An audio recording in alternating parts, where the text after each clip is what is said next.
Hello दोस्तों, स्वागत है आपका हमारे यूट्यूब चैनल ज्ञान एंड जीके पर। दोस्तों, आज हम बात करेंगे रीट एसएसटी मॉडल पेपर के बारे में। दोस्तों, ये वीडियो रीट एसएसटी के लिए बहुत ही ज़्यादा हेल्पफुल साबित होने वाला है। तो अगर आपको ये वीडियो अच्छा लगे तो इस वीडियो को लाइक कीजिए और चैनल को सब्सक्राइब जरूर कीजिए। दोस्तों, आज के हम इस वीडियो में इतिहास के 10 क्वेश्चन, भारत एवं विश्व भूगोल के 10 क्वेश्चन, भारतीय संविधान के 10 क्वेश्चन, इस प्रकार हम कुल 30 प्रश्न देखने वाले हैं इस वीडियो में। सबसे पहले हम देखने वाले हैं इतिहास के 10 क्वेश्चन। देखिए, इतिहास का पहला सवाल, भारत में महालवाड़ी भू राजस्व व्यवस्था की शुरुआत किसने की थी? यानी भारत में महालवाड़ी भू राजस्व व्यवस्था की शुरुआत किसने की थी? तो ये शुरुआत की थी हॉल्ट मैकेंजी ने। हॉल्ट मैकेंजी ने, यानी ऑप्शन नंबर सी इसका सही आंसर होगा। इसके अलावा बात करें दोस्तों रैयतवाड़ी की, रैयतवाड़ी के, तो रैयतवाड़ी के शुरू करने वाले थे थॉमस मुनरो, और स्थायी बंदोबस्त की लॉर्ड कॉर्नवालिस ने शुरुआत की थी। अगला क्वेश्चन देखिए, 2 नंबर क्वेश्चन, किसने हाथ से बुने हुए खादी के वस्त्र पहनकर शाही दरबार में भाग लिया था? यानी किसने हाथ से बुने हुए खादी वस्त्र पहनकर शाही दरबार में भाग लिया था? तो ये लिया था गणेश वासुदेव जोशी ने। गणेश वासुदेव जोशी जो एक महाराष्ट्र के समाज सुधारक और सामाजिक कार्यकर्ता थे, इन्होंने जो स्वदेशी वस्तु के उत्पादन बढ़ दिया, और जो 1877 में जो शाही दरबार लगा था उस समय इन्होंने खादी, हाथ से बुने हुए खादी के वस्त्र पहनकर भाग लिया था। अगला क्वेश्चन देखिए, 3 नंबर क्वेश्चन, प्रथम अखिल भारतीय ट्रेड यूनियन कांग्रेस के अध्यक्ष थे? प्रथम अखिल भारतीय ट्रेड यूनियन कांग्रेस के अध्यक्ष कौन थे? तो इसके अध्यक्ष थे लाला लाजपत राय, लाला लाजपत राय। और अखिल भारतीय ट्रेड यूनियन कांग्रेस के अगर स्थापना की बात करें, स्थापना के, तो इसकी स्थापना 1920 में हुई थी, और नारायण इसकी शुरुआत की थे नारायण मल्हार जोशी ने, यानी NM जोशी ने इसकी स्थापना की थी 1920 में। अगला क्वेश्चन देखिए, निम्नलिखित में से कौन सा स्थापत्य इल्तुतमिश द्वारा निर्मित नहीं है? यानी इनमें से कौन सा जो निर्माण है वो इल्तुतमिश के द्वारा नहीं करवाया गया? तो हौज ए शम्सी का निर्माण इल्तुतमिश ने करवाया था, जामा मस्जिद का भी निर्माण इल्तुतमिश ने करवाया था, और शम्स ईदगाह इसका भी निर्माण इल्तुतमिश ने करवाया था, इल्तुतमिश ने करवाया था। लेकिन कसर ए सफेद का निर्माण इल्तुतमिश ने नहीं करवाया था। अगला क्वेश्चन देखिए, किस वायसराय को भारतीय राष्ट्रवाद का उत्प्रेरक कहा गया है? दोस्तों, ये भी प्रश्न बहुत ही ज्यादा इंपॉर्टेंट है। किस वायसराय को भारतीय राष्ट्रवाद का उत्प्रेरक कहा गया है? तो ये कहा गया है लॉर्ड कर्जन को। लॉर्ड कर्जन को, British governor general Lord Curzon को कहा गया है भारतीय राष्ट्रवाद का उत्प्रेरक। इन्होंने ये जो 1905 में बंगाल का विभाजन किया था और फूट डालो राज करो की नीति भी इसी ने ही अपनाई थी। सुभाष चंद्र बोस द्वारा 1939 में निम्न में से किस संस्था की स्थापना की गई थी? सुभाष चंद्र बोस ने 1939 में फॉरवर्ड ब्लॉक की स्थापना की थी। फॉरवर्ड ब्लॉक की स्थापना सुभाष चंद्र बोस ने और 1939 में इसके स्थापना की थी। नेक्स्ट क्वेश्चन देखिए, 7 नंबर, गांधी जी द्वारा दांडी यात्रा प्रारंभ की गई थी? यानी गांधी जी ने जो दांडी यात्रा प्रारंभ की गई थी, ये कब की गई थी? तो ये 12 मार्च 1930 को शुरू की थी। गांधी जी द्वारा दांडी यात्रा 12 मार्च 1930 को शुरू की थी, और ये साबरमती आश्रम से अपने 78 78 अनुयायियों या साथियों के साथ ये यात्रा शुरू की थी, जो 6 अप्रैल 6 अप्रैल 1930 को संपूर्ण हुई थी, 1930 को। अगला क्वेश्चन देखिए, 8 नंबर क्वेश्चन। माउंटेन योजना प्रस्तुत की गई थी। माउंटेन योजना प्रस्तुत की गई थी 3 जून 1947 को।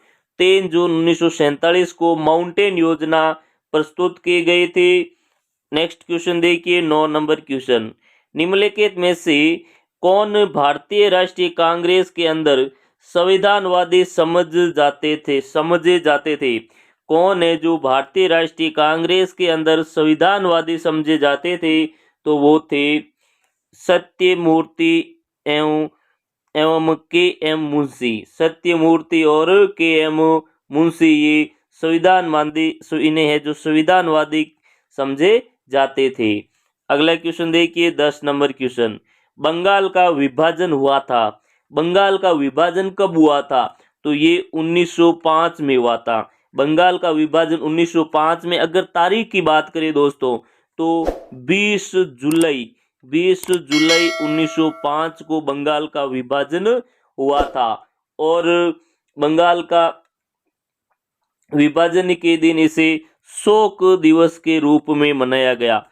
शोक दिवस के रूप में इस दिन को मनाया गया। तो इसमें ऑप्शन नंबर बी, इन्हीं वर्ष 1905 में बंगाल का विभाजन हुआ था। दोस्तों आगे हम बात करेंगे भारत एवं विश्व भूगोल के 10 क्वेश्चनों के बारे में। तो अगर आपने अभी तक इस वीडियो को लाइक नहीं किया है तो इस वीडियो को लाइक कीजिए और चैनल को सब्सक्राइब जरूर कीजिए। देखिए पहला सवाल, वर्ष 2011 की जनगणना के अनुसार केंद्र शासित प्रदेश की साक्षरता प्रतिशत सर्वाधिक है। यानी जनगणना जो 2011 की है, इसके अनुसार किस केंद्र शासित प्रदेश की साक्षरता दर सर्वाधिक है? तो सर्वाधिक साक्षरता दर वाला जो केंद्र शासित प्रदेश है वो है लक्षद्वीप। वो होगा लक्षद्वीप, यानी ऑप्शन नंबर सी इसका सही आंसर होगा। अगर बात करें लक्षद्वीप की साक्षरता प्रतिशत की, तो वो है 92%। 92% लक्षद्वीप की साक्षरता प्रतिशत है। नेक्स्ट क्वेश्चन देखिए, वर्ष 2011 के अनुसार भारत की महिला साक्षरता दर है। भारत की जो महिला साक्षरता दर है वो कितनी है? तो भारत की जो महिला साक्षरता दर है वो है 64.6%। वर्ष 2011 के अनुसार भारत की महिला साक्षरता दर 64.6% है। नेक्स्ट क्वेश्चन देखिए, 3 नंबर। निम्नलिखित में से कौन सी एक ठंडी जलधारा है? दोस्तों ऐसा क्वेश्चन रेट में प्रत्येक बार पूछा जाता है। इनमें से कौन सी ठंडी जलधारा है या कौन सी गर्म जलधारा? ऐसा क्वेश्चन प्रत्येक रेट की भर्ती में पूछा जाता है।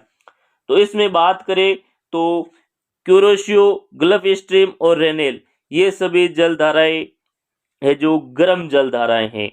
लेकिन ठंडी जलधारा की बात करें तो वो है लेब्राडोर।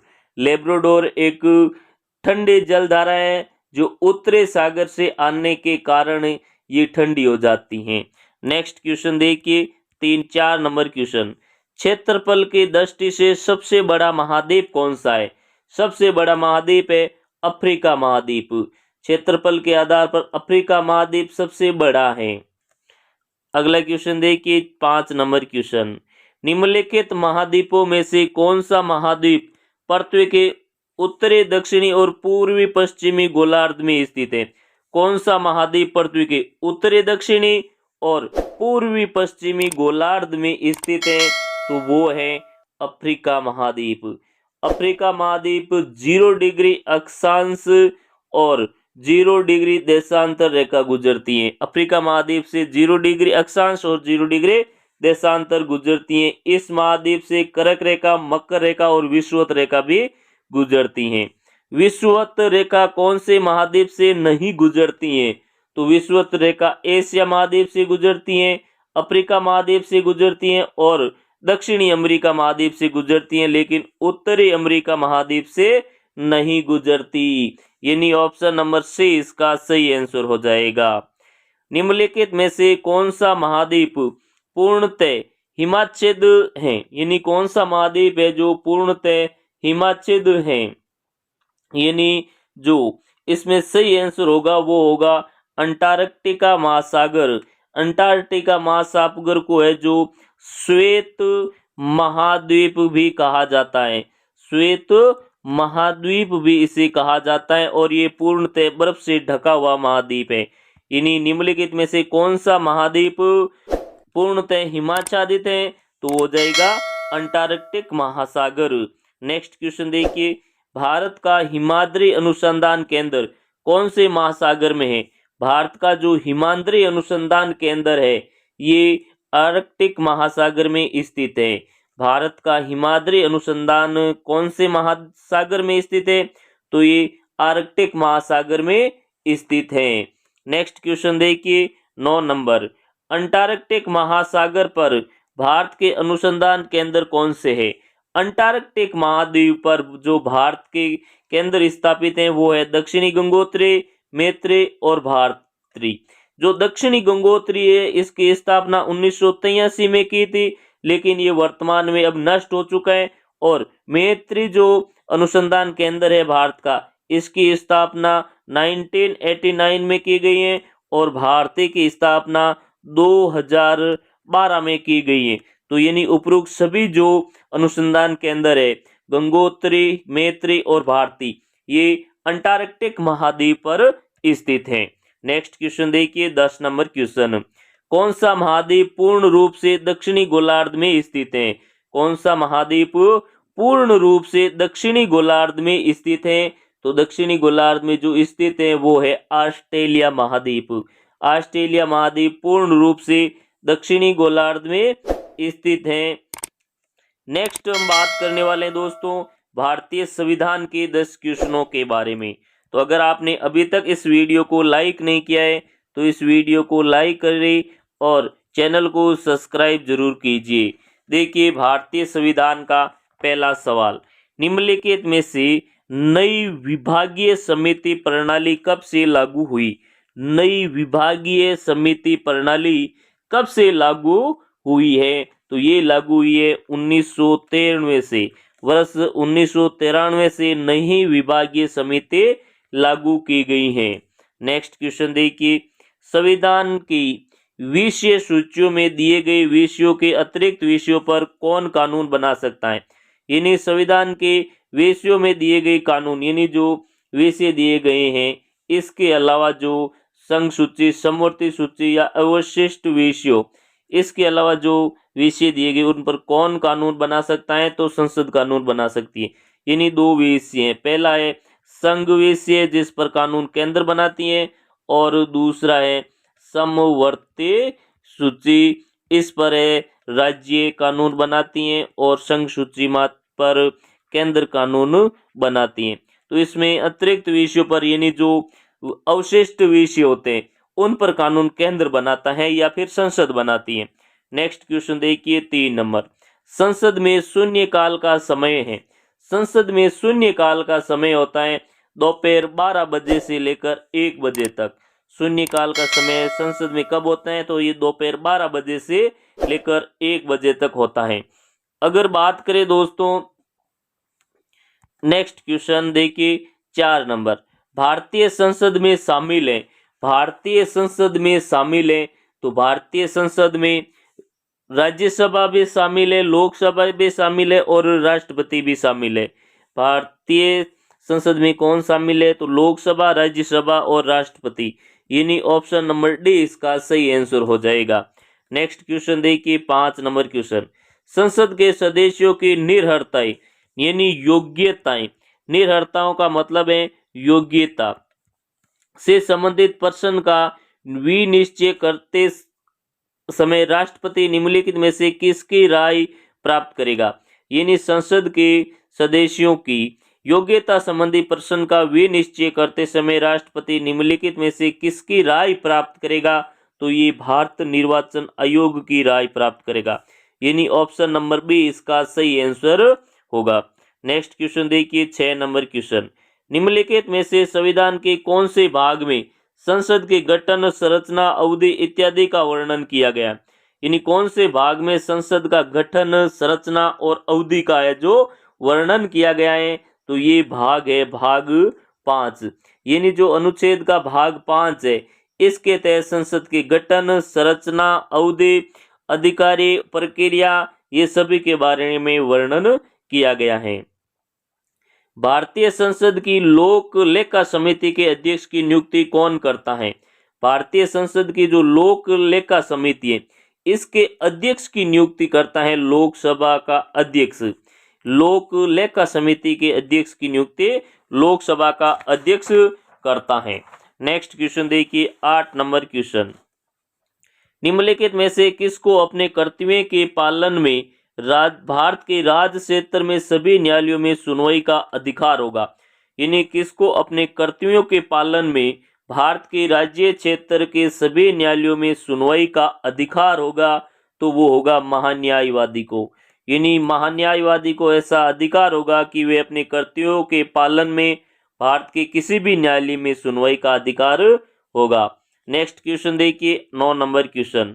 भारतीय संविधान के कौन से अनुच्छेद में भारत के महान्यायवादी के पद का उल्लेख है?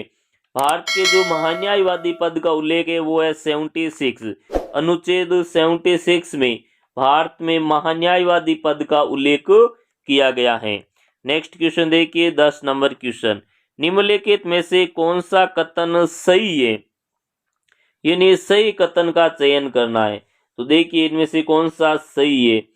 संविधान के भाग 5 और अनुच्छेद 148 में महान्यायवादी का उपबंध किया गया है? नहीं किया गया है। भारत के राष्ट्रपति द्वारा ऐसे व्यक्ति को महान्यायवादी नियुक्त किया जाता है जो उच्चतम न्यायालय के किसी न्यायाधीश की नियुक्ति के लिए योग्यता रखता हो। यानी यही सही है, यानी ऑप्शन नंबर बी इसका सही आंसर होगा। तो दोस्तों, अगर आपने अभी तक इस वीडियो को लाइक नहीं किया तो इस वीडियो को लाइक कीजिए और चैनल को सब्सक्राइब जरूर कीजिए। थैंक यू, धन्यवाद।